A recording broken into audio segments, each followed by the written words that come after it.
Assalamualaikum warahmatullahi wabarakatuh. Perkenalkan, nama saya Putri Balkista Rizal dengan NIM 230301015 dari program studi agribisnis Fakultas Pertanian Universitas Maliku Saleh. Pada kesempatan kali ini, saya akan mempresentasikan materi pada mata kuliah negosiasi dan advokasi bisnis yang diampu oleh Bapak Wahyu Isnandar Nasution SSTMP. Materi yang akan saya bahas berjudul Manajemen Krisis dalam Advokasi Agribisnis. Pembahasan video ini akan dibagi menjadi dua bagian. Pada bagian pertama, saya akan menjelaskan konsep manajemen krisis dalam advokasi agribisnis berdasarkan materi perkuliahan. Kemudian pada bagian kedua, saya akan membahas sebuah studi kasus nyata yang pernah terjadi di Indonesia, agar kita semua dapat memahami bagaimana teori manajemen krisis diterapkan dalam kondisi yang sebenarnya. Harapannya, setelah menyimak video ini, kita tidak hanya memahami pengertian manajemen krisis, tetapi juga mampu menganalisis suatu peristiwa krisis, mengetahui langkah-langkahnya yang harus dilakukan ketika krisis terjadi, serta memahami pentingnya komunikasi yang tepat dalam proses advokasi agribisnis. Baiklah teman-teman, langsung saja kita masuk ke pembahasan materi pertama. Jadi, apa itu manajemen krisis dalam advokasi agribisnis?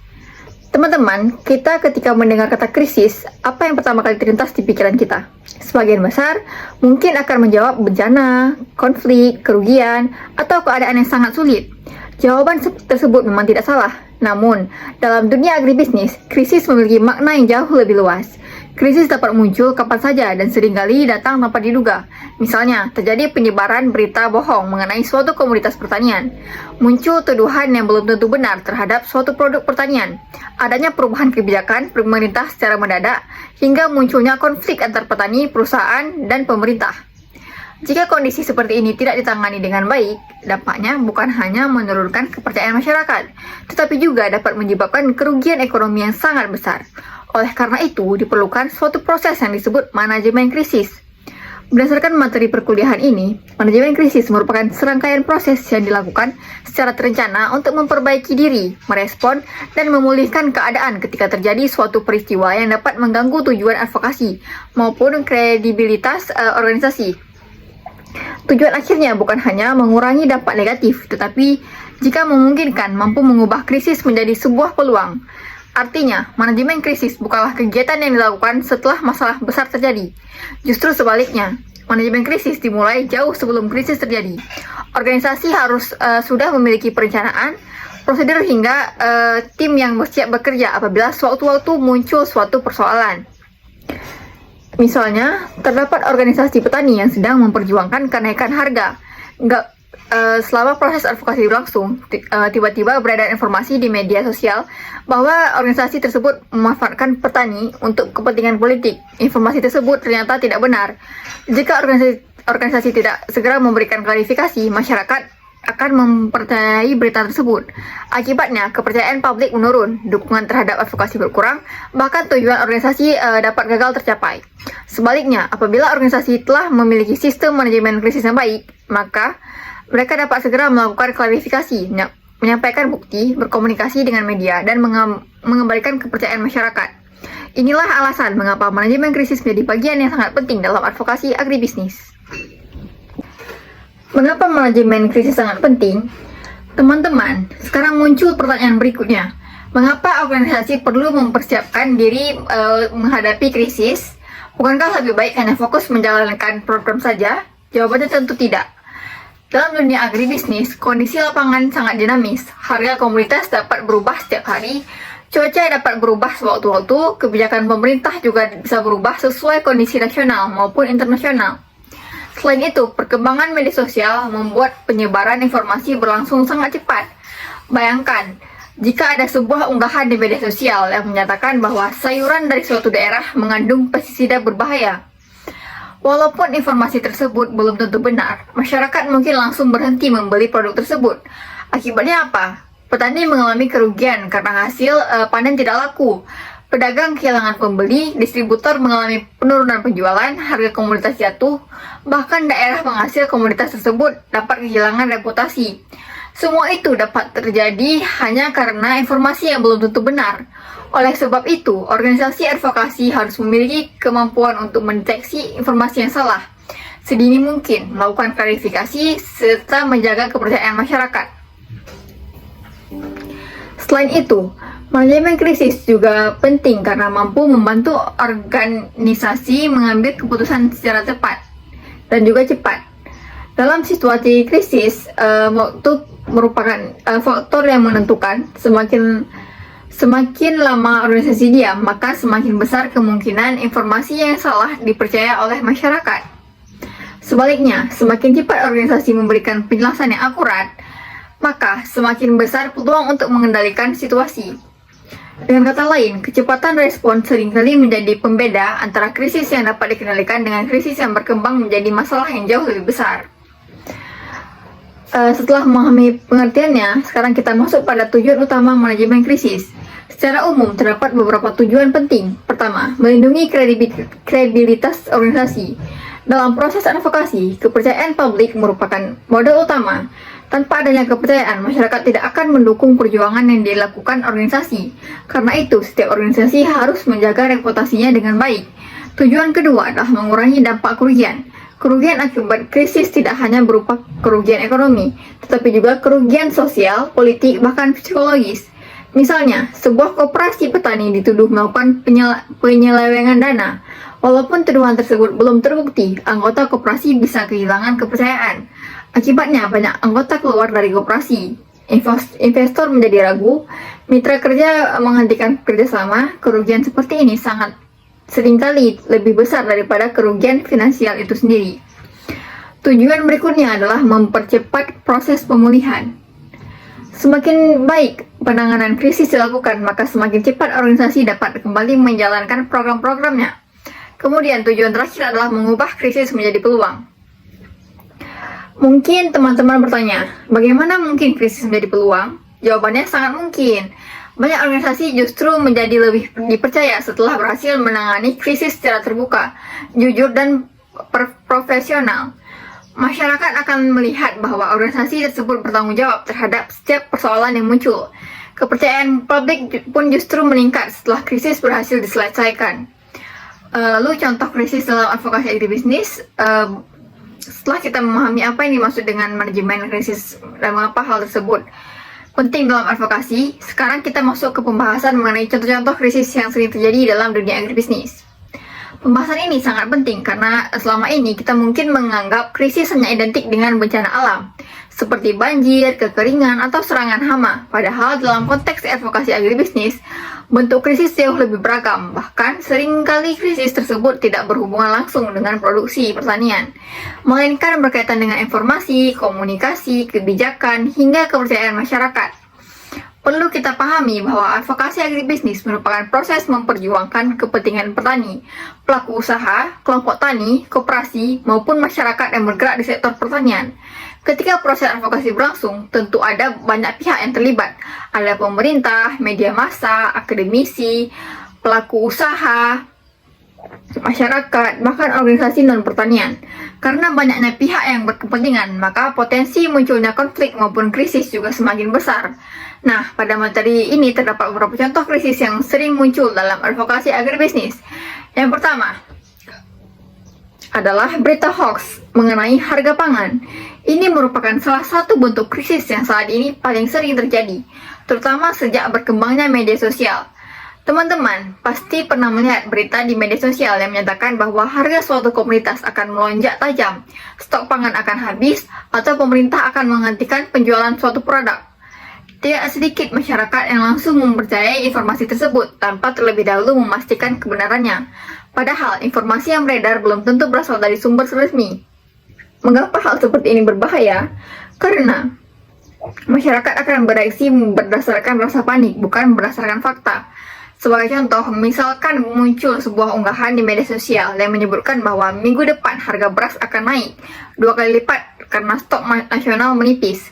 Walaupun informasi tersebut belum tentu benar, banyak masyarakat yang langsung membeli beras dalam jumlah besar. Akibatnya, permintaan meningkat secara drastis. Pedagang melihat stok mulai berkurang sehingga mereka menaikkan harga.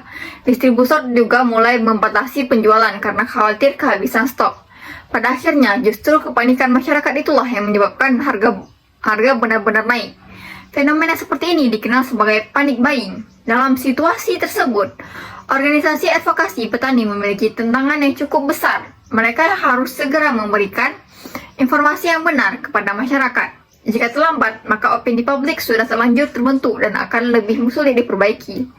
Selain merugikan konsumen, berita hoax juga dapat merugikan petani. Mengapa demikian? Karena ketika harga pangan naik secara tidak wajar, seringkali petani justru dituduh sebagai pihak yang sengaja menaikkan harga. Padahal kenyataannya belum tentu demikian. Bisa saja kenaikan harga disebabkan oleh distribusi yang terganggu, biaya transportasi meningkat, atau adanya spekulasi pasar. Inilah pentingnya advokasi yang didukung oleh komunikasi yang baik. Organisasi harus mampu menjelaskan fakta kepada masyarakat sehingga tidak terjadi kesalahpahaman. Pada materi perkuliahan yang sudah dijelaskan bahwa penyebaran informasi palsu mengenai harga pangan dapat memicu kepanikan masyarakat, mengganggu stabilitas pasar, bahkan memengaruhi kebijakan pemerintah yang pada akhirnya dapat merugikan petani maupun pelaku usaha agribisnis. Contoh kedua adalah perubahan kebijakan pemerintah secara tiba-tiba. Teman-teman, sektor pertanian merupakan sektor yang sangat dipengaruhi oleh kebijakan pemerintah. Misalnya, kebijakan mengenai impor beras, impor gula, ekspor minyak sawit, pupuk bersubsidi, hingga harga pembelian pemerintah. Bayangkan apabila pemerintah tiba-tiba mengeluarkan kebijakan yang melarang ekspor suatu komoditas, apa yang akan terjadi? Perusahaan yang sebelumnya telah memiliki kontrak ekspor tentu mengalami kerugian. Gudang menjadi penuh karena barang tidak dapat dikirim, harga komoditas di tingkat petani turun, petani kehilangan pendapatan, pabrik juga terpaksa mengurangi pembelian hasil panen, semua pihak akhirnya terdampak. Dalam situasi seperti ini, organisasi advokasi memiliki peran yang sangat penting. Mereka harus menjadi jembatan komunikasi antara pemerintah dan masyarakat. Advokasi tidak berarti menolak semua kebijakan pemerintah. Sebaliknya, advokasi dilakukan agar pemerintah memperoleh masukan mengenai dampak kebijakan tersebut terhadap petani maupun pelaku usaha. Organisasi advokasi dapat menyampaikan data mengenai penurunan harga, kerugian petani, hingga dampak terhadap kebijakan kerja. Dengan demikian, pemerintah memiliki dasar yang lebih kuat apabila ingin melakukan evaluasi kebijakan. Oleh karena itu, komunikasi yang dilakukan organisasi advokasi harus berdasarkan data, bukan hanya berdasarkan opini. Contoh berikutnya adalah pencemaran nama baik terhadap suatu komunitas pertanian. Kasus seperti ini sering terjadi. Sebagai contoh, pernah muncul berbagai kampanye internasional yang menuduh kelapa sawit Indonesia sebagai penyebab utama kerusakan lingkungan tanpa menjelaskan kondisi secara menyeluruh. Akibatnya, citra produk kelapa sawit Indonesia menjadi buruk di mata sebagian masyarakat dunia. Padahal di sisi lain, terdapat banyak perusahaan maupun petani yang telah menerapkan praktik budidaya berkelanjutan sesuai standar nasional maupun internasional. Ketika hanya informasi negatif yang disampaikan kepada masyarakat, maka persepsi publik menjadi tidak seimbang. Akibatnya, permintaan terhadap produk sawit dapat menurun, harga tandan buah segar atau TBS ikut turun. Yang paling dirugikan justru adalah petani kecil yang menggantungkan hidupnya dari perkebunan kelapa sawit. Dalam kondisi seperti ini, organisasi advokasi harus mampu memberikan penjelasan kepada masyarakat berdasarkan bukti ilmiah. Misalnya, melalui hasil penelitian data dari lembaga resmi maupun sertifikasi keberlanjutan seperti ISPO dan RSPO. Tujuannya bukan untuk menutupi kekurangan yang ada, melainkan memberikan informasi secara objektif sehingga masyarakat memperoleh gambaran yang utuh. Materi perkuliahan ini juga memberikan contoh bahwa tuduhan terhadap suatu komunitas tanpa didukung bukti ilmiah yang kuat dapat berkembang menjadi krisis bagi organisasi maupun pelaku agribisnis yang bergerak pada komoditas tersebut. Nah, teman-teman, kalau kita perhatikan ketika contoh tadi, sebenarnya ada satu kesamaan, yaitu krisis selalu muncul dimulai dari kesalahan organisasi. Terkadang-kadang krisis justru muncul karena informasi yang salah, perubahan kebijakan, atau persepsi masyarakat yang berkembang dengan sangat cepat. Karena itulah organisasi advokasi harus selalu siap menghadapi berbagai kemungkinan tersebut. Jangan menunggu sampai masalah menjadi besar, baru kemudian mencari solusi. Justru mempersiapkan harus dilakukan sejak awal.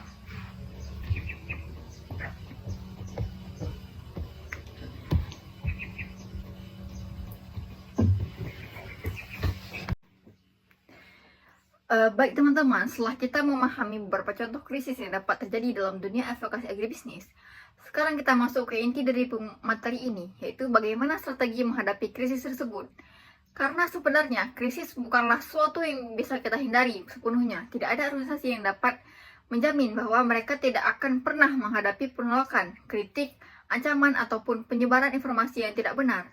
Yang membedakan suatu organisasi dengan organisasi lainnya bukanlah apakah mereka pernah mengalami krisis atau tidak, tetapi bagaimana cara mereka merespon krisis tersebut. Seringkali kita melihat ada organisasi yang langsung kehilangan kepercayaan masyarakat hanya karena salah memberikan pernyataan. Sebaliknya, ada juga organisasi yang justru semakin dipercaya setelah menghadapi krisis. Mengapa bisa demikian? Jawabannya terletak pada strategi komunikasi dan manajemen krisis yang mereka lakukan. Dalam materi perkuliahan menjelaskan bahwa ketika menghadapi penolakan, ancaman, ataupun misinformasi, respon yang dilakukan harus cepat, terkoordinasi, dan strategis. 3 kata ini terlihat sederhana, tetapi penerapannya sangat menentukan keberhasilan sebuah advokasi. Baik, sekarang mari kita bahas satu persatu. Mengapa respon harus cepat? Teman-teman, coba bayangkan situasi berikut. Misalnya ada sebuah video berdurasi 1 menit yang beredar di media sosial. Dalam video tersebut diperlihatkan seorang petani sedang menyiram tanaman menggunakan cairan berwarna keruh. Kemudian seorang menambahkan narasi bahwa petani tersebut menggunakan bahan kimia berbahaya sehingga hasil panennya tidak aman dikonsumsi. Video itu kemudian dibagikan ribuan kali. Banyak masyarakat langsung percaya. Komentar negatif mulai bermunculan. Media online mulai mengutip informasi tersebut. Pedagang mulai kesulitan menjual hasil panen. Padahal setelah dilakukan pemeriksaan, ternyata cairan yang digunakan petani tersebut hanyalah pupuk organik cair yang memang memiliki warna yang gelap. Sekarang coba kita bayangkan apabila organisasi petani memilih diam selama 1 minggu, apa yang akan terjadi? Kemungkinan besar masyarakat sudah lebih dulu mempercayai informasi yang salah. Sekalipun seminggu kemudian organisasi memberikan klarifikasi, kepercayaan masyarakat sudah terlanjur menurun. Inilah alasan mengapa dalam manajemen krisis dijelaskan istilah golden time, yaitu waktu terbaik untuk memberikan respon sebelum informasi yang salah berkembang semakin luas. Semakin cepat organisasi menyampaikan fakta, semakin besar peluang untuk mengendalikan keadaan. Namun perlu diingat, cepat bukan berarti terburu-buru. Organisasi tetap harus memastikan bahwa informasi yang disampaikan benar, dapat dipertanggungjawabkan, dan tidak menimbulkan masalah baru. Karena apabila organisasi memberikan informasi yang ternyata keliru, justru akan memperburuk krisis. Mengapa respon harus terkoordinasi? Selain cepat, respon juga harus terkoordinasi. Apa maksudnya? Artinya semua pihak dalam organisasi harus menyampaikan pesan yang sama. Bayangkan jika seorang ketua organisasi mengatakan bahwa suatu informasi adalah hoax. Namun di sisi lain, sekretaris informasi organisasi justru mengatakan bahwa informasi tersebut masih dalam proses penyelidikan. Kemudian bendahara memberikan pernyataan yang berbeda lagi kepada media. Apa yang terjadi? Masyarakat akan bingung. Media juga akan menjadi bingung. Lawan organisasi akan memanfaatkan perbedaan pernyataan tersebut sebagai bukti bahwa organisasi tidak kompak. Akibatnya, kepercayaan publik semakin menurun. Karena itu, setiap organisasi harus memiliki sistem komunikasi yang jelas. Sebelum memberikan pernyataan kepada masyarakat, seluruh anggota organisasi harus mengetahui fakta yang sebenarnya. Mereka juga harus memahami siapa yang berhak berbicara kepada media. Dalam organisasi yang profesional, biasanya hanya ada 1 atau 2 orang yang ditunjuk sebagai juru bicara resmi. Hal ini bertujuan agar pesan yang disampaikan tetap konsisten. Jadi, mengapa respon harus strategis? Selanjutnya adalah strategi. Seringkali kita menganggap bahwa menjawab semua komentar negatif di media sosial merupakan tindakan yang tepat.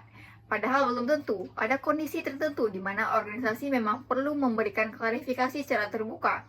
Namun ada juga situasi yang lebih tepat diselesaikan melalui dialog langsung dengan pihak-pihak tertentu. Misalnya terjadi kesalahpahaman antara kelompok tani dengan pemerintah daerah. Apabila persoalan tersebut sebenarnya hanya berkaitan dengan miskomunikasi administrasi, maka penyelesaiannya mungkin lebih efektif melalui pertemuan langsung dibandingkan saling memberikan pernyataan di media sosial. Sebaliknya, apabila informasi yang salah sudah beredar luas kepada masyarakat, maka organisasi perlu melakukan klarifikasi secara terbuka agar masyarakat memperoleh informasi yang tepat, yang benar. Artinya, setiap krisis memerlukan strategi yang berbeda. Tidak semua masalah harus diselesaikan dengan cara yang sama. Disinilah pentingnya kemampuan menganalisis situasi sebelum mengambil keputusan. Teman-teman, setelah mengetahui bahwa respon harus cepat, terkoordinasi, dan strategis, muncul pertanyaan berikutnya. Siapa yang bertugas melakukan semua itu? Jawabannya adalah tim krisis. Dalam materi dijelaskan bahwa ketika menghadapi suatu krisis, organisasi perlu membentuk sebuah tim inti yang terdiri dari juru bicara, ahli komunikasi, ahli hukum apabila diperlukan, serta perwakilan dari kelompok yang sedang diadvokasikan. Tim ini harus memiliki kewenangan untuk mengambil keputusan secara tepat. Mengapa pembentukan tim ini penting? Karena dalam situasi krisis, keputusan seringkali harus diambil dalam hitungan jam, bahkan menit. Apabila setiap keputusan harus menunggu rapat yang panjang, maka organisasi akan kehilangan banyak waktu. Padahal, seperti yang sudah kita bahas sebelumnya, waktu merupakan faktor yang sangat menentukan.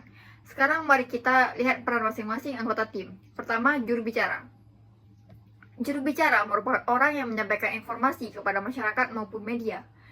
Orang ini harus mampu berbicara dengan tenang, percaya diri, dan memahami seluruh fakta yang berkaitan dengan krisis. Juru bicara tidak boleh memberikan informasi berdasarkan dugaan. Setiap kalimat yang disampaikan harus berdasarkan data yang dapat dipertanggungjawabkan. Kedua adalah ahli komunikasi. Tugas ahli komunikasi adalah menyusun strategi penyampaian pesan. Mereka menentukan kapan pernyataan harus dikeluarkan, media apa yang digunakan, bagaimana bahasa yang dipakai, dan siapa sasaran komunikasinya. Misalnya, jika sasarannya adalah petani, maka bahasa yang digunakan harus sederhana dan mudah dipahami. Namun, apabila sasarannya adalah pemerintah atau akademisi, maka penyampaian informasi dapat menggunakan data yang lebih rinci. Ketiga ada ahli hukum. Mengapa ahli hukum diperlukan? Karena tidak semua krisis hanya berkaitan dengan komunikasi. Ada kalanya suatu organisasi menghadapi tuduhan, pencemaran nama baik, pelanggaran kontrak, atau sengketa hukum. Dalam kondisi seperti ini, setiap pernyataan yang disampaikan kepada publik harus mempertimbangkan aspek hukum agar tidak menimbulkan masalah baru. Keempat ada perwakilan kelompok yang diadvokasikan. Kehadiran mereka sangat penting karena mereka lah yang paling memahami kondisi nyata di lapangan. Mereka dapat memberikan informasi mengenai apa yang benar-benar dialami petani, nelayan, atau pelaku usaha. Dengan demikian, keputusan yang diambil organisasi tidak hanya berdasarkan laporan di atas kertas, tapi juga berdasarkan kondisi nyata yang terjadi di lapangan. Teman-teman, dari penjelasan tadi kita dapat memahami bahwa keberhasilan penanganan krisis bukan ditentukan oleh satu orang saja, melainkan hasil kerja sama berbagai pihak yang memiliki peran masing-masing. Semakin baik koordinasi antar anggota tim, maka semakin besar peluang organisasi untuk mengatasi krisis dengan baik. Sebaliknya, apabila komunikasi dalam organisasi sendiri tidak berjalan dengan baik, maka akan sangat sulit meyakinkan masyarakat bahwa organisasi mampu menyelesaikan persoalan yang sedang dihadapi. Teman-teman, setelah sebuah organisasi membentuk tim krisis, bukan berarti tugas mereka selesai, justru pekerjaan yang paling penting dimulai setelah itu. Mengapa demikian? Karena tujuan utama manajemen krisis bukan hanya menyelesaikan krisis, tapi mendeteksi krisis sebelum menjadi lebih besar. Kalau kita ibaratkan dengan dunia kesehatan, tentu lebih baik mencegah penyakit daripada mengobati penyakit yang sudah parah. Prinsip yang sama juga berlaku dalam manajemen krisis. Sebuah organisasi tidak boleh hanya bergerak ketika masalah sudah viral di media sosial, atau ketika media massa sudah memberitakannya. Organisasi harus mampu mengenali tanda-tanda awal bahwa suatu persoalan sedang berkembang. Dalam materi perkuliahan dijelaskan bahwa organisasi harus secara aktif memantau media massa, baik media cetak, elektronik, media online, maupun media sosial. Tujuannya adalah untuk mendeteksi sedini mungkin munculnya isu negatif, misinformasi, atau ancaman yang dapat berkembang menjadi krisis. Selain itu, organisasi juga dapat memanfaatkan social listening untuk memantau penyebutan nama organisasi, komunitas, hashtag, maupun sentimen masyarakat. Nah, mungkin teman-teman bertanya, apa sebenarnya yang dimaksud dengan social listening? Social listening merupakan proses pemantauan percakapan masyarakat di media sosial mengenai suatu isu tertentu. Saat ini, hampir semua orang menggunakan media sosial untuk menyampaikan pendapat. Ketika seseorang merasa puas terhadap suatu produk, mereka akan menulis ulasan positif. Sebaliknya, jika mereka kecewa, mereka juga akan menyampaikan kritik, bahkan terkadang dengan bahasa yang cukup keras. Bagi organisasi advokasi, komentar-komentar tersebut ini bukanlah suatu yang harus diabaikan. Justru komentar tersebut bisa menjadi sumber informasi yang sangat berharga. Misalnya, ada puluhan komentar masyarakat yang mengeluh kelangkaan pupuk bersubsidi di suatu daerah.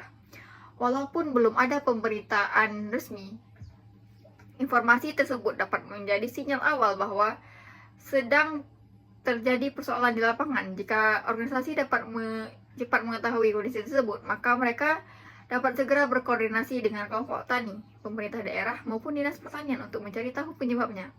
Dengan demikian, persoalan dapat diselesaikan sebelum berkembang menjadi isu nasional. Inilah mengapa deteksi dini sangat penting.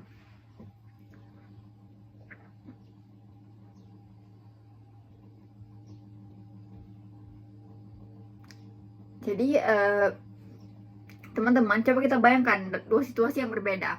Pada situasi pertama, sebuah organisasi sama sekali tidak melakukan pemantauan terhadap media sosial. Mereka tidak mengetahui bahwa selama 3 hari terakhir banyak masyarakat yang mengeluhkan kualitas benih yang mereka distribusikan. Komentar negatif terus bertambah, video-video mulai bermunculan, media online mulai mengangkat isu tersebut. Barulah setelah masalah menjadi viral, organisasi yang menyadari bahwa sedang terjadi krisis, akhirnya mereka harus segera bekerja jauh lebih keras untuk mengembalikan kepercayaan masyarakat. Sekarang kita lihat situasi kedua. Pada hari pertama muncul beberapa komentar mengenai kualitas benih. Tim komunikasi langsung mencatat komentar tersebut. Hari kedua dilakukan pengecekan ke lapangan. Hari ketiga organisasi memberikan penjelasan kepada masyarakat mengenai kondisi yang sebenarnya serta langkah-langkah yang sedang dilakukan. Karena respon yang diberikan sejak awal, isu tersebut tidak berkembang menjadi krisis yang besar. Perlu kita pahami juga bahwa informasi mengenai potensi krisis tidak selalu berasal dari media sosial. Misalnya, laporan dari penyuluh pertanian, keluhan kelompok tani, masukan dari koperasi, pengaduan masyarakat, hasil survei kepuasan petani, pemberitaan media lokal, bahkan percakapan langsung dengan masyarakat di lapangan. Semua informasi tersebut dapat menjadi indikator awal bahwa sedang terjadi persoalan yang memerlukan perhatian. Sebagai mahasiswa agribisnis, kita juga harus memahami bahwa data lapangan memiliki nilai yang sangat penting.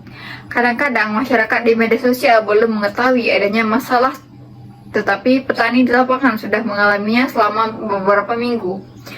Sebaliknya, ada juga kondisi ketika media sosial ramai membahas suatu isu, tetapi setelah dilakukan pengecekan, ternyata kondisi di lapangan tidak separah yang diberitakan. Inilah sebabnya mengapa organisasi tidak boleh langsung mempercayai semua informasi yang beredar. Mereka tetap harus melakukan verifikasi. Jadi teman-teman, salah satu kesalahan terbesar dalam penanganan krisis adalah langsung bereaksi tanpa melakukan pengecekan fakta. Misalnya, seorang mengirimkan foto sawah yang gagal panen, kemudian foto tersebut disebarkan dengan keterangan bahwa seluruh wilayah mengalami gagal panen.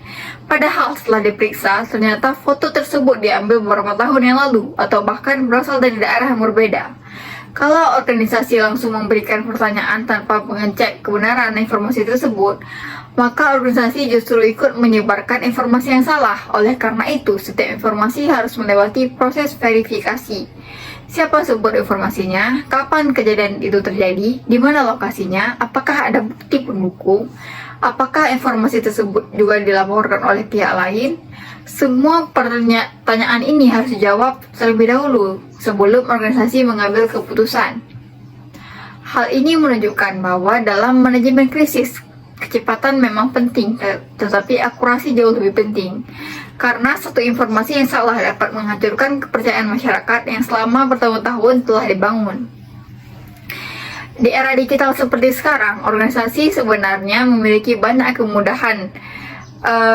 Berbagai teknologi dapat dimanfaatkan untuk membantu memantau perkembangan isu. Misalnya, menggunakan Google Alert untuk mengetahui pemberitaan terbaru mengenai suatu komoditas, menggunakan media monitoring untuk melihat pemberitaan media setiap hari, menggunakan social listening tools untuk mengetahui bagaimana opini masyarakat terhadap suatu isu, atau bahkan memanfaatkan dashboard sederhana yang mengumpulkan laporan dari penyuluh pertanian di berbagai daerah. Teknologi tentu tidak dapat menggantikan manusia, namun teknologi juga membantu organisasi memperoleh informasi dengan lebih cepat, sehingga proses pengambilan keputusan juga menjadi lebih efektif. Nah, teman-teman, dari pembahasan ini kita dapat menyimpulkan bahwa pemantauan dan deteksi dini merupakan fondasi utama dalam manajemen krisis. Semakin cepat organisasi mengetahui adanya persoalan, semakin besar peluang untuk mencegah krisis berkembang menjadi lebih besar. Sebaliknya, Apabila organisasi baru bergerak setelah masalah menjadi viral, maka upaya pemulihan akan jauh lebih sulit dan membutuhkan waktu yang lebih lama. Oleh karena itu, organisasi advokasi agribisnis harus selalu membangun budaya yang peka terhadap setiap perubahan situasi, aktif mendengarkan aspirasi masyarakat, serta tidak pernah menganggap remeh keluhan sekecil apapun. Karena seringkali krisis besar justru berawal dari persoalan kecil yang tidak segera ditangani. Baik teman-teman, setelah sebuah organisasi berhasil mendeteksi bahwa sedang terjadi suatu persoalan, langkah berikutnya adalah melakukan penilaian dan analisis terhadap krisis tersebut. Mengapa tahap ini penting? Karena tidak semua persoalan memiliki tingkat bahaya yang sama. Ada masalah yang cukup diselesaikan oleh satu divisi saja, ada masalah yang harus melibatkan seluruh organisasi, bahkan ada masalah yang memerlukan campur tangan pemerintah. Kalau organisasi langsung mengambil tindakan tanpa mengetahui akar persoalan, solusi yang diberikan bisa saja tidak tepat sasaran. Saya ingin memberikan sebuah ilustrasi sederhana. Misalkan ada seorang petani yang mengeluh bahwa hasil panennya terus menurun. Kalau kita hanya melihat gejalanya saja, mungkin kita langsung menyimpulkan bahwa penyebabnya adalah serangan hama. Namun setelah dilakukan pemeriksaan, ternyata penyebab sebenarnya adalah pemupukan yang tidak sesuai dosis. Kalau sejak awal kita langsung membeli pestisida tanpa mencari penyebab utamanya, tentu masalah tersebut tidak akan selesai. Begitu juga dalam manajemen krisis. Kita tidak boleh hanya melihat gejalanya, tetapi harus menemukan akar penyebabnya.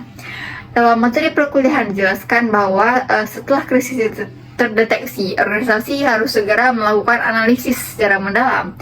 Pertanyaan yang harus dijawab antara lain, apa sumber krisis, seberapa luas dampaknya, siapa saja yang terdampak, apa fakta yang sebenarnya, siapa pihak yang menyebarkan misinformasi, serta mampu membedakan kritik yang valid dengan hoax atau informasi yang menyesatkan.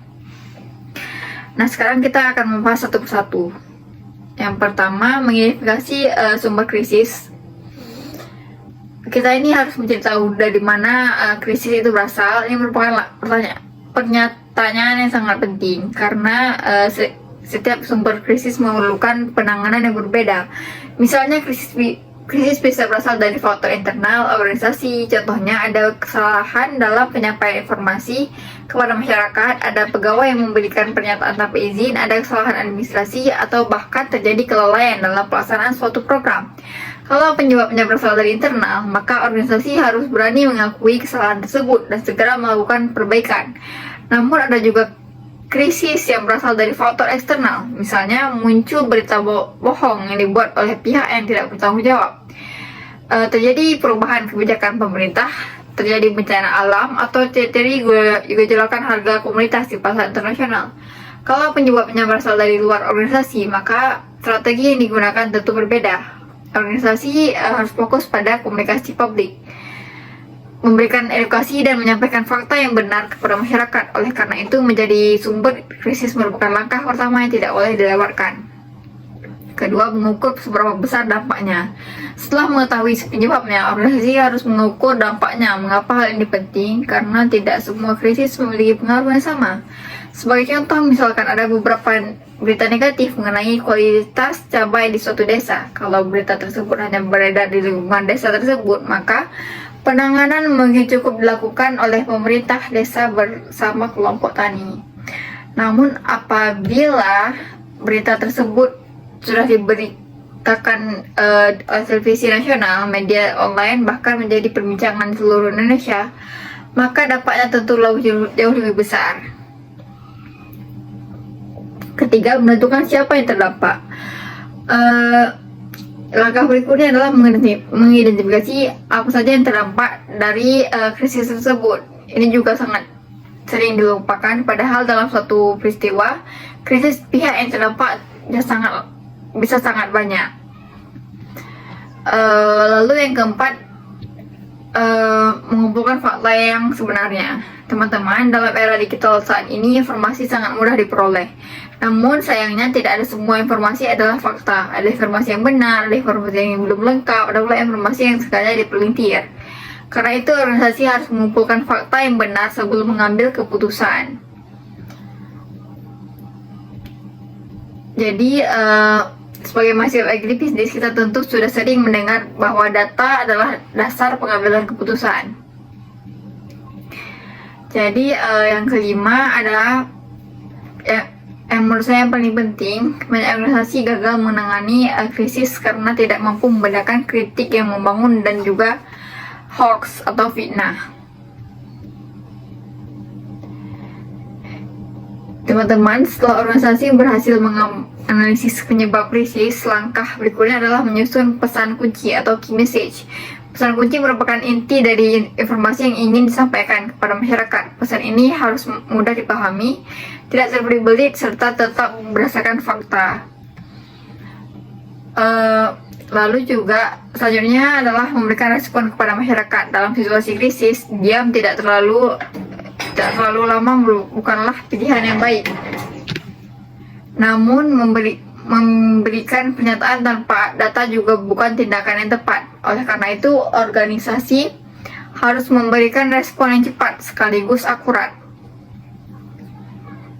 Jadi di era digital, penyebaran hoax berlangsung sangat cepat. Oleh karena itu, organisasi advokasi harus mampu melawan misinformasi dengan cara yang benar. Jadi setelah krisis berhasil diatasi, pekerjaan organisasi ternyata belum selesai nih. Masih ada tahap terakhir adalah melakukan evaluasi. Evaluasi dilakukan untuk mengetahui apakah langkah-langkah yang diambil sudah efektif, apa saja kendala yang dihadapi selama penanganan krisis, serta hal-hal apa saja yang perlu diperbaiki apabila terjadi krisis serupa di masa mendatang.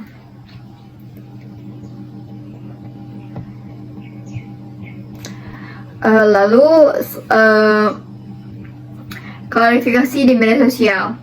Pesan ini harus disampaikan dengan cepat, menggunakan bahasa yang mudah dipahami, tetap profesional, singkat, serta berfokus pada fakta.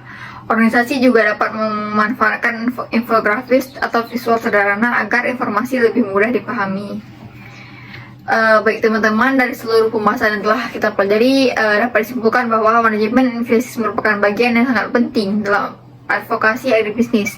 Krisis memang tidak selalu dapat dihindari, tetapi dampaknya dapat diminimalkan apabila organisasi memiliki persiapan yang baik, mampu mendeteksi masalah sejak dini, melakukan analisis secara cepat, menyampaikan informasi dengan jelas, serta menjaga komunikasi yang terbuka dengan masyarakat. Baik teman-teman, setelah kita mempelajari konsep manajemen krisis dalam advokasi agribisnis, sekarang kita masuk ke bagian kedua, yaitu studi kasus nyata. Pada bagian ini, saya akan membahas salah satu krisis terbesar yang pernah terjadi di Indonesia dalam sektor agribisnis, yaitu krisis minyak goreng dan kebijakan larangan ekspor crude palm oil atau CPO pada tahun 2022. Mengapa saya memilih kasus ini? Karena menurut saya, kasus ini merupakan contoh yang sangat tepat untuk menjelaskan bagaimana sebuah krisis dapat memengaruhi seluruh rantai agribisnis. Krisis ini tidak hanya berkaitan dengan produksi pertanian, tetapi juga melibatkan pemerintah, petani sawit, perusahaan, pelaku industri pengolahan, distributor, pedagang, media massa, media sosial, hingga masyarakat sebagai konsumen. Dengan kata lain, hampir seluruh unsur yang telah kita pelajari dalam materi manajemen krisis dapat kita temukan dalam kasus ini. Selain itu, sektor kelapa sawit merupakan salah satu sektor agribisnis terbesar di Indonesia. Indonesia bahkan dikenal sebagai produsen sekaligus eksportir minyak sawit terbesar di dunia. Jutaan masyarakat menggantungkan hidupnya pada komoditas ini. Ada petani swadaya, petani plasma, pekerja perkebunan, sopir angkutan TBS, pekerja pabrik di kelapa sawit, pelaku industri minyak goreng, eksportir, hingga pedagang kecil di pasar yang semuanya memperoleh penghasilan dari rantai pasok usaha kelapa sawit. Artinya, ketika sektor sawit mengalami gangguan, dampaknya tidak hanya dirasakan oleh perusahaan besar, tetapi juga menyeluruh dan juga menyentuh kehidupan masyarakat secara langsung. Oleh karena itu, kasus ini sangat menarik untuk kita analisis karena menunjukkan bahwa satu kebijakan pemerintah dapat memberikan dampak yang sangat luas terhadap berbagai kelompok masyarakat. Teman-teman, sebelum kita membahas kronologi kejadian, kita perlu memahami terlebih dahulu bagaimana kondisi Indonesia pada saat itu. Seperti yang kita ketahui, Indonesia merupakan negara penghasil minyak sawit terbesar di dunia. Setiap tahunnya, Indonesia memproduksi puluhan juta ton CPO yang diekspor ke berbagai negara seperti India, Tiongkok, Pakistan, negara Uni Eropa, hingga Timur Tengah. Selain digunakan sebagai bahan baku minyak goreng, CPO juga dimanfaatkan dalam industri makanan, kosmetik, sabun, bahan bakar nabati atau biodiesel. Artinya, permintaan terhadap minyak sawit bukan hanya berasal dari Indonesia, tetapi juga dari berbagai negara di dunia. Nah teman-teman, disinilah mulai muncul persoalan. Pada tahun 2021 hingga awal tahun 2022, harga berbagai minyak nabati di dunia mengalami kenaikan yang cukup tajam. Salah satu penyebabnya adalah meningkatnya permintaan setelah pandemi COVID-19 mulai mereda. Selain itu, terganggunya rantai pasok global menyebabkan pasokan minyak nabati menjadi terbatas. Situasi menjadi semakin rumit ketika terjadi konflik Rusia dan Ukraina pada awal tahun 2021. Mengapa konflik tersebut mempengaruhi terhadap minyak goreng di Indonesia? Karena Rusia dan Ukraina merupakan produsen minyak utama minyak bunga matahari atau sunflower oil yang banyak digunakan di berbagai negara. Ketika produksi dan ekspor minyak bunga matahari terganggu akibat perang, banyak negara beralih menggunakan minyak sawit sebagai pengganti. Akibatnya, permintaan terhadap CPO Indonesia meningkat sangat tinggi. Harga CPO di pasar internasional pun ikut melonjak. Bagi perusahaan sawit, kondisi tersebut tentu menjadi peluang untuk memperoleh keuntungan yang lebih besar melalui ekspor. Namun di sisi lain, masyarakat Indonesia justru mengalami kondisi yang berbeda. Walaupun Indonesia memproduksi sawit dalam jumlah yang sangat besar, masyarakat mulai kesulitan memperoleh minyak goreng dengan harga yang terjangkau. Mungkin sebagian teman-teman masih ingat kondisi seperti ini. Di berbagai daerah muncul antrian panjang di minimarket maupun supermarket. Bahkan ada masyarakat yang rela datang sejak pagi hanya agar mendapatkan jatah atau 1-2 liter minyak goreng. Beberapa toko menerapkan pembatasan pembelian. Ada pula masyarakat yang harus berpindah-pindah toko karena stok selalu habis. Video antrian panjang tersebut kemudian viral di media sosial. Setiap hari televisi menayangkan berita mengenai kelangkaan minyak goreng. Topik tersebut menjadi pembicaraan hampir di seluruh Indonesia.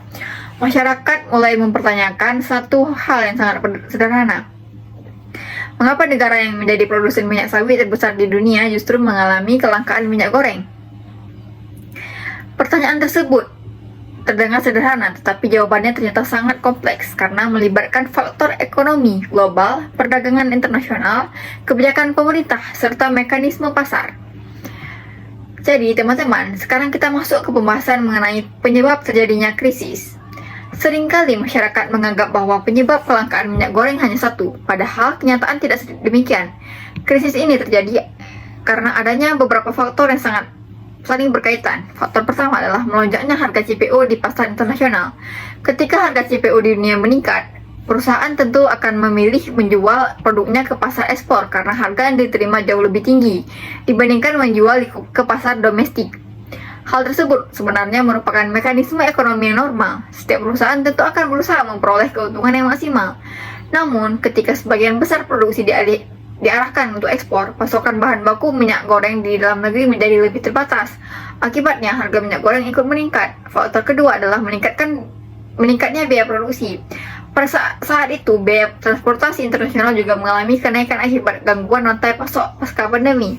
Harga energi meningkat, biaya logistik meningkat, semua kondisi tersebut ikut mempengaruhi biaya produksi minyak goreng.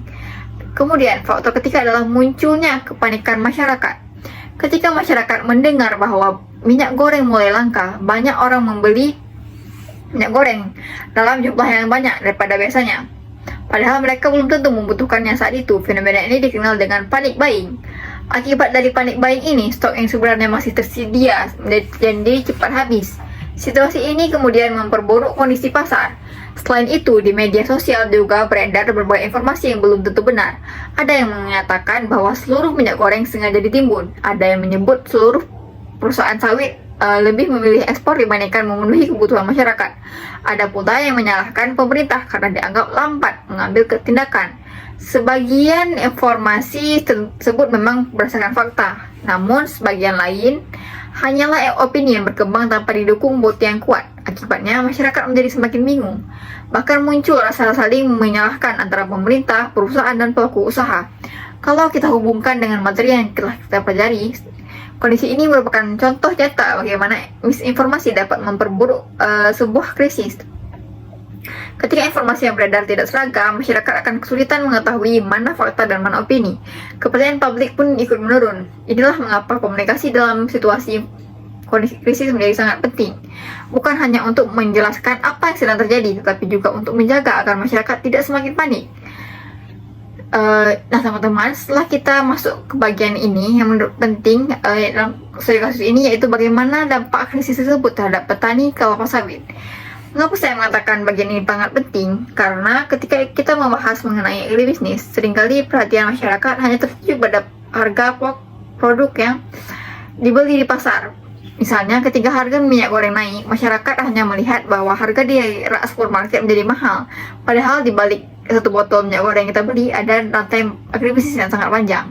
Ada petani yang menanam kelapa sawit, ada pekerja yang memanen tandan buah segar atau TBS, ada supir yang mengangkut hasil panen ke pabrik, ada pekerja di pabrik kelapa sawit yang mengolah buah menjadi CPO, ada perusahaan yang mendistribusikan CPO ke industri minyak goreng, kemudian ada industri yang mengolah menjadi minyak goreng. Setelah itu minyak goreng didistribusikan ke pedagang besar, agen, toko, minimarket, supermarket, hingga akhirnya sampai ke tangan konsumen. Artinya, ketika terjadi gangguan pada satu bagian saja, maka seluruh rantai tersebut akan ikut terdampak. Nah, inilah yang terjadi pada tahun 2022.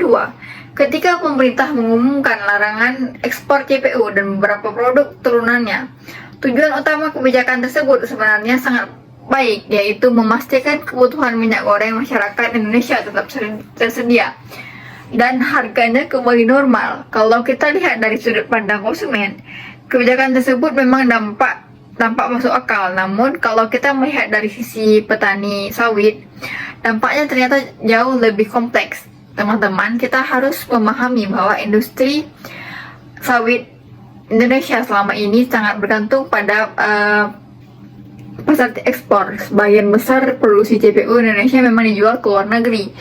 Mengapa demikian? Karena permintaan dunia terhadap minyak sawit sangat tinggi. Minyak Indonesia digunakan sebagai bahan baku makanan, kosmetik, sabun, margarin, coklat, hingga biodiesel di berbagai negara. Jadi ketika ekspor dihentikan, bukan berarti produksi sawit langsung berhenti.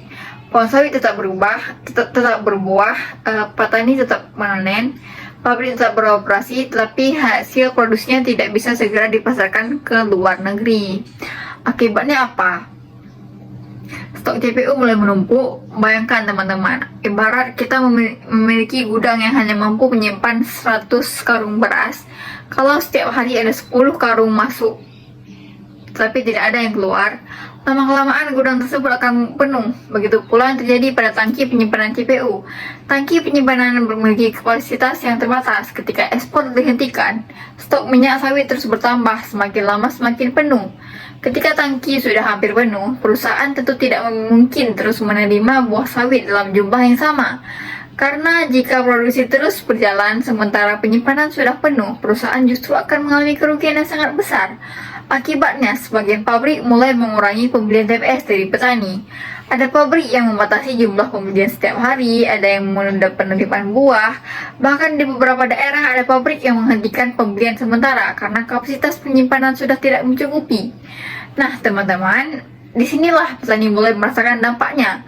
Petani sawit berbeda dengan pedagang biasa. Kalau seorang pedagang pakaian tidak laku menjual bajunya, mungkin barang tersebut masih bisa disimpan beberapa bulan. Tetapi tandan buah segar, kelapa sawit tidak bisa disimpan terlalu lama. Buah sawit harus segera diolah setelah panen.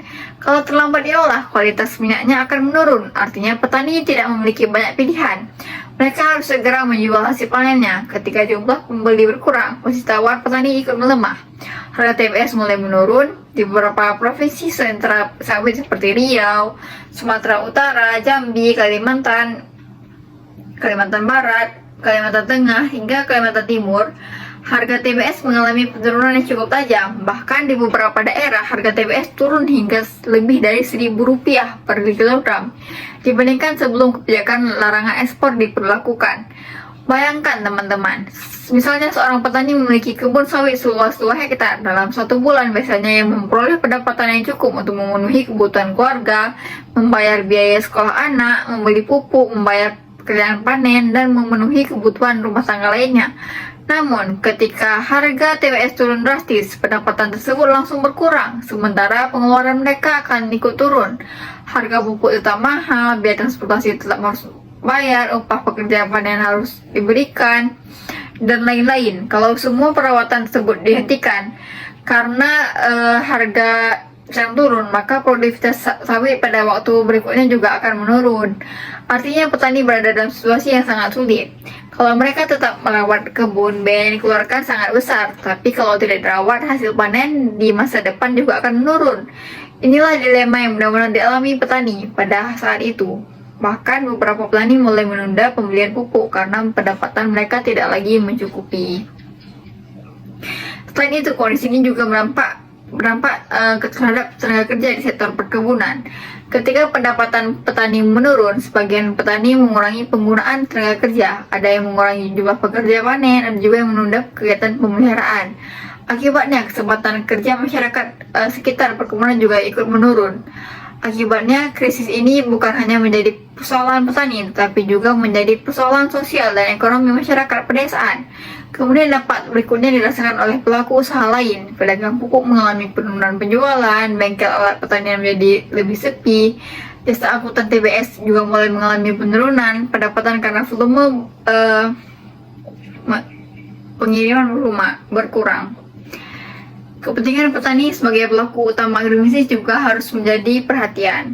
Saat kondisi tersebut, berbagai organisasi petani seperti Asosiasi Petani Kelapa Sawit Indonesia mulai melakukan advokasi kepada pemerintah. Mereka menyampaikan bahwa kebijakan larangan ekspor memang tujuan menjaga pasokan minyak goreng dalam negeri.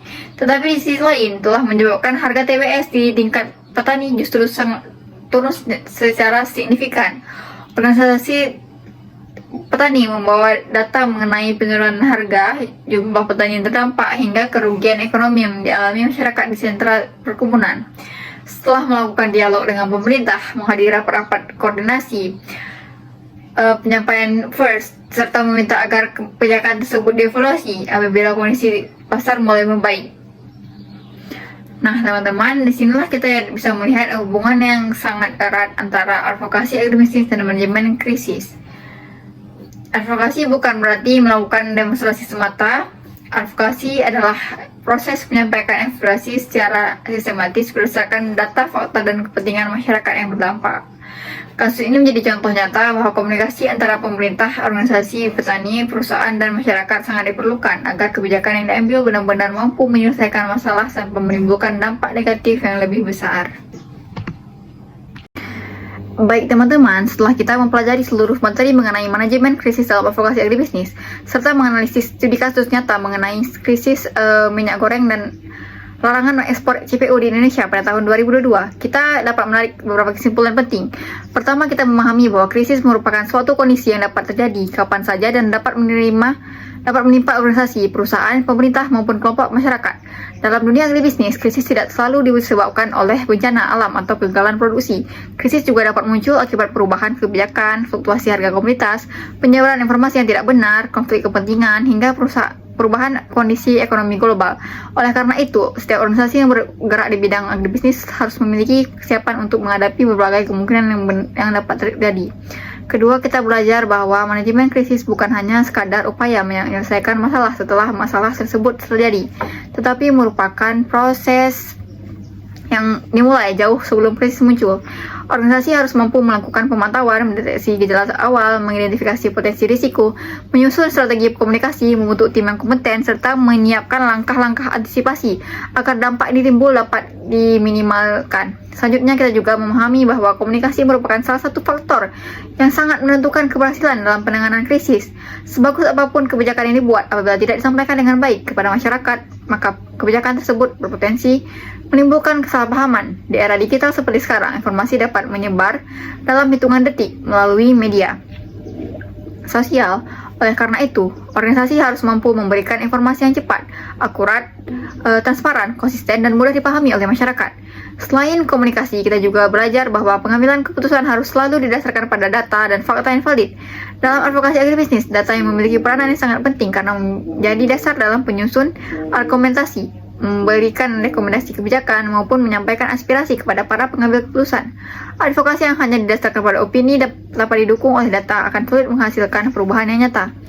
Melalui studi kasus krisis minyak goreng tahun 2022, kita memperoleh gambaran yang sangat jelas mengenai kompleksitas permasalahan dalam sektor agribisnis. Kasus tersebut menunjukkan bahwa suatu kebijakan dapat memberikan dampak yang berbeda kepada setiap kelompok masyarakat. Di satu sisi, pemerintah berusaha melindungi konsumen agar memperoleh minyak goreng dengan harga yang terjangkau. Namun di sisi lain, petani sawit harus menghadapi penurunan harga tandan buah segar yang menyebabkan pendapatan mereka menurun. Kondisi tersebut menunjukkan bahwa setiap kebijakan harus dianalisis secara menyeluruh dengan mempertimbangkan seluruh pihak yang terdampak. Kita juga belajar bahwa sektor agribisnis merupakan sebuah sistem yang saling berkaitan. Petani membutuhkan perusahaan sebagai pembeli hasil panen, perusahaan membutuhkan pasar agar produk dapat dipasarkan, masyarakat membutuhkan bahan pangan dengan harga yang terjangkau, pemerintah berperan menjaga keseimbangan antara kepentingan produsen dan konsumen.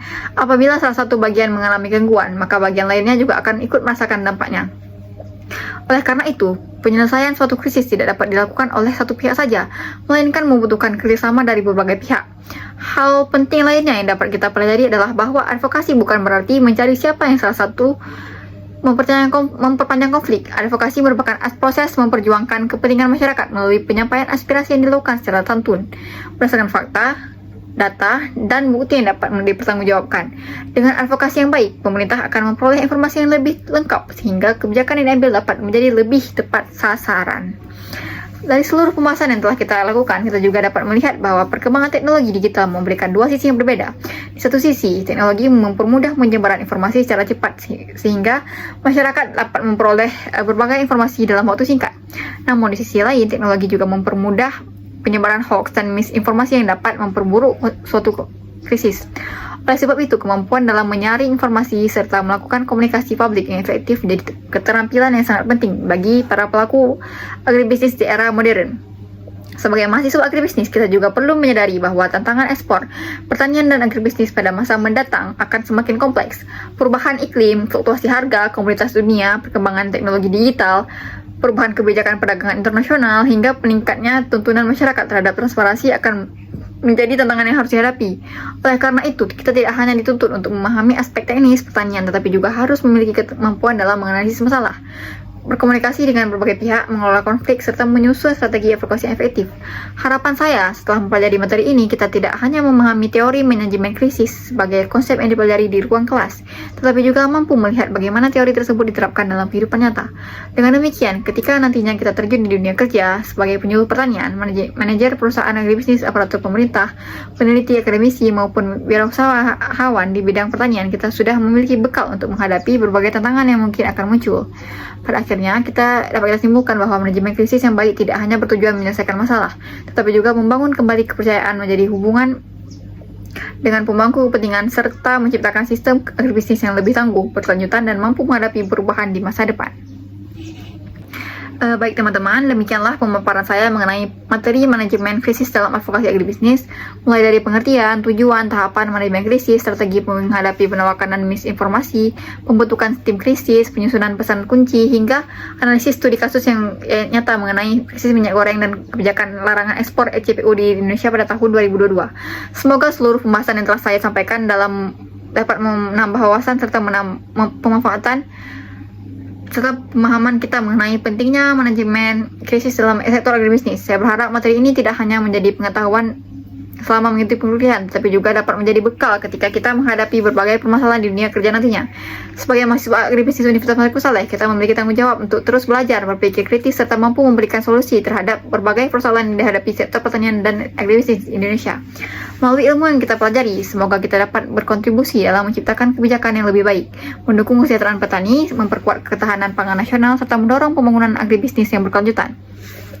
Saya juga mengajak teman-teman untuk tidak hanya menjadi penerima informasi, tapi juga menjadi individu yang mampu memverifikasi kebenaran suatu informasi sebelum menyebarkannya kepada orang lain. Di era digital saat ini, setiap orang memiliki peran dalam menjaga kualitas informasi yang beredar di masyarakat. Dengan bersikap bijak dalam menggunakan media sosial dan selalu mengutamakan data serta fakta, kita dapat membantu menciptakan lingkungan informasi yang lebih sehat dan terpercaya. Akhir kata, saya mengucapkan terima kasih kepada Bapak Wahyu Isnanda Nasution SSTMP selaku dosen pengampu mata kuliah negosiasi dan advokasi bisnis yang telah memberikan bimbingan ilmu serta kesempatan kepada saya untuk mempelajari materi ini.